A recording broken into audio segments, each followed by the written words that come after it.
Hey everyone, it's Mostly Casual Commander. I'm BK, and this video is sponsored by Wizards of the Coast. We're playing Lost Caverns of Ixalan Commander decks. Add these cards to your collection by following the link in the description. First up is me playing Clavileno, First of the Blessed. I'm going to benefit by killing my own vampires and turning them into bigger vampires. Busterkins is playing Ghalta, Stampede Tyrant. He's going to cast his commander and drop bombs from his hand for free.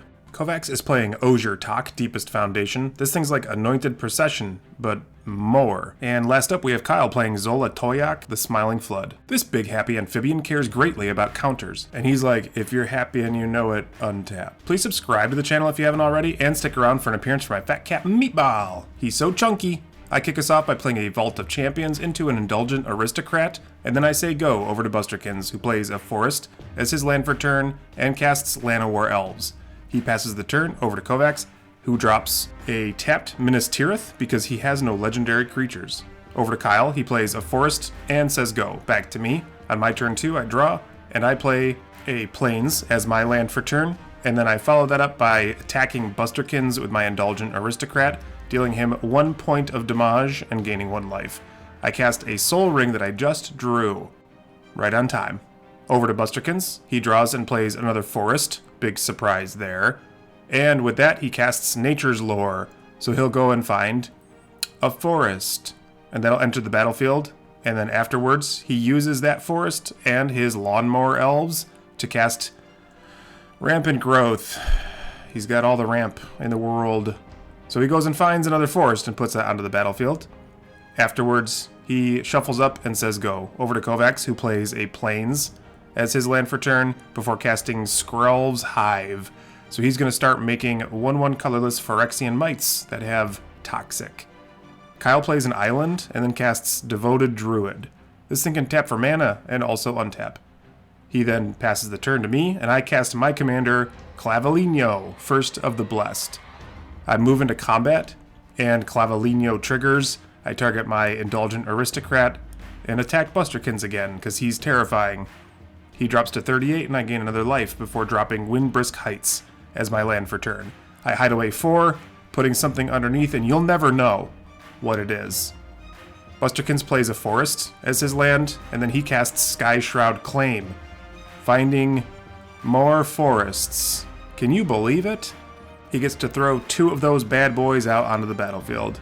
Then he casts Concordant Crossroads. This gives every creature haste. I'm not mad about that. He moves into combat, and he sends a message directly at Kovacs by attacking him with his Llanowar Elves. On Kovacs' upkeep, he gets a 1/1 Phyrexian Mite at the cost of 1 life. He drops Myriad Landscape as his land for turn. It's so fancy. And then he casts Legion's Landing.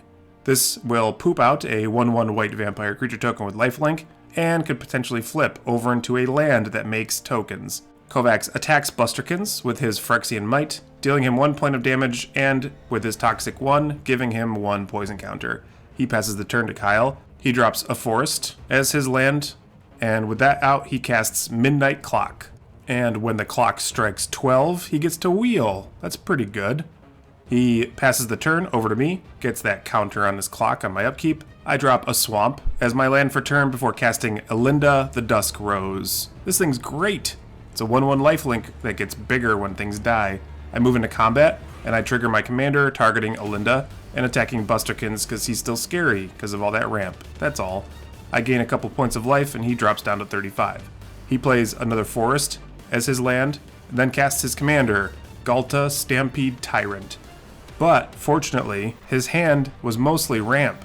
He only gets an Old Gnawbone. Only, I said.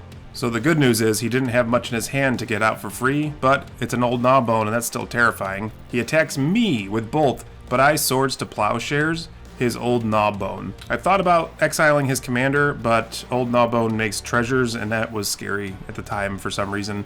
So he gains a bunch of life with that going to exile, and then I take 12 points of damage. And 12 points of commander damage is not nothing. On Kovacs' turn, he gets another Mite at the cost of 1 life, plays a Plains as his land. He moves into combat, swinging at Busterkins once again.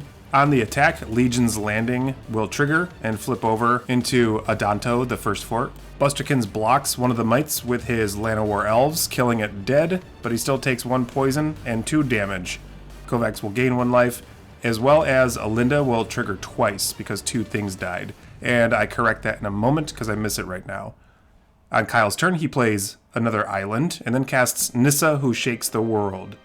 He then upticks Nissa, having her animate one of his lands, and making it a 3/3 with vigilance, and double haste. He doesn't like what I'm doing, so he attacks me with his manland, and deals me 3 points of damage. And with that, he'll pass the turn over to me, so I draw, and then I play a Vampire Lord in the form of Markov Baron, so that gives my vampires +1/+1, and I feel good about it.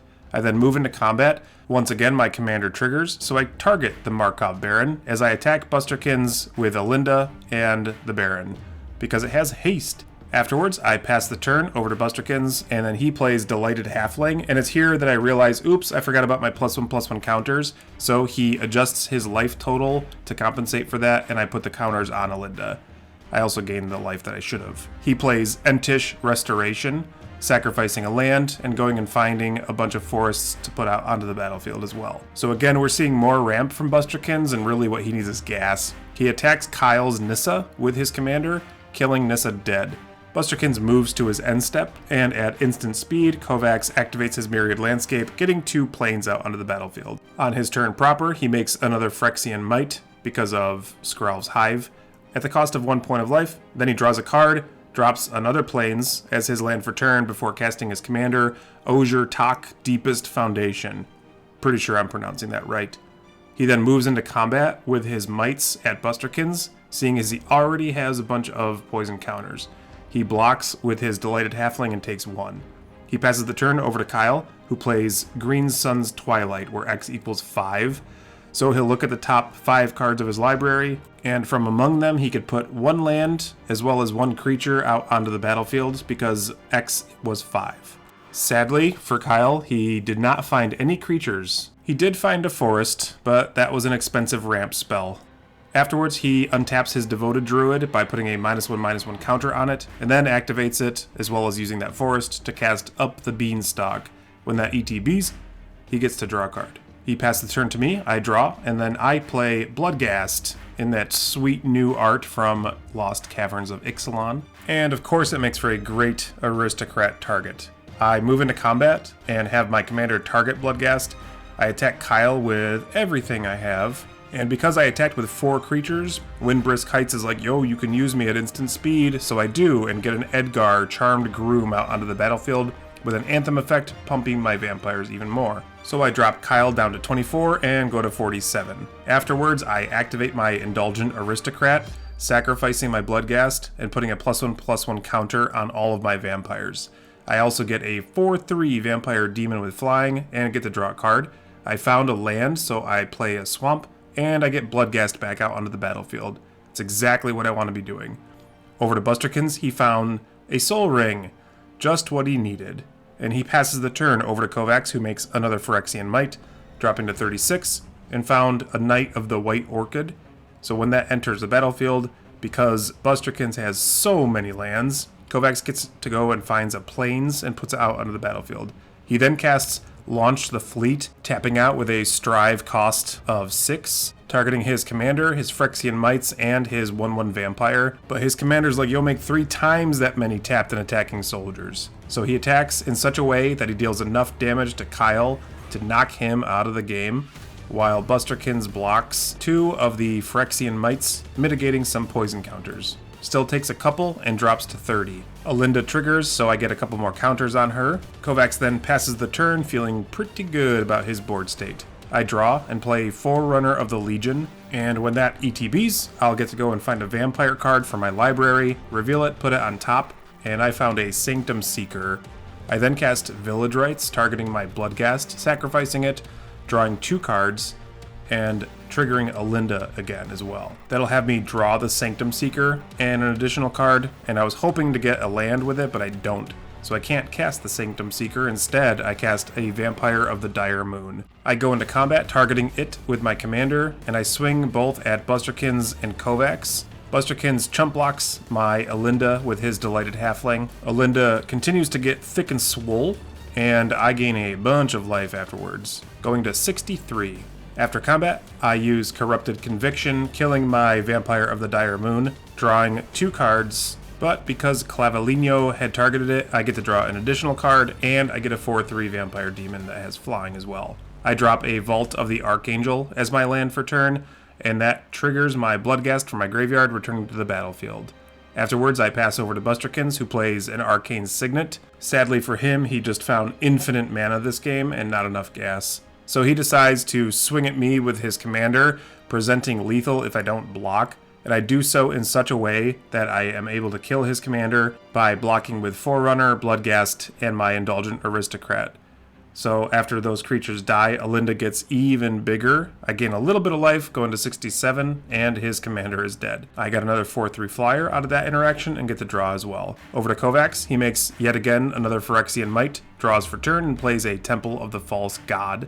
Afterwards, he plays Martial Coup, where X equals 4, so as to not destroy all of his beneficial creatures right now. And of course, with his commander out, he gets 12 of those bad boys instead. And remember, they all have haste. He then casts Myrel, Shield of Argive, and I want to vomit. When he goes into combat, Myrel will trigger and make him an absolutely ridiculous amount of soldiers. 90 to be exact. Thank goodness they're not tapped and attacking. Am I right? So, Kovacs swung his Phyrexian Mites at Busterkins, and because of their toxic ability, that's enough poison counters to knock Busterkins out of the game. Sorry, Busterkins. I block what I can with my creatures with effective blocks, killing a few of his creatures and making Olinda even bigger. On my turn, I play a Swamp, getting my Bloodghast back, and cast Etchings of the Chosen. I then immediately activate it. So I'll sacrifice my Edgar Charmed Groom. It'll return to the battlefield as Edgar Markov's Coffin, and I don't care about that at all. What I did do is I gave Olinda of the Dusk Rose Indestructible before casting Darn. This is a family program. I cast it with Overload, so it kills all creatures, and Olinda gets so many +1/+1 counters. I mean, like an absolutely ridiculous amount. It's something like 136 if we did our math correctly. And then I move into combat, swinging at Kovacs, killing him dead, knocking him out of the game. That makes me the winner! Yay! And yeah, I gained like nearly 150 life with that attack, I suppose. And as promised, here's Meatball. He's so chunky.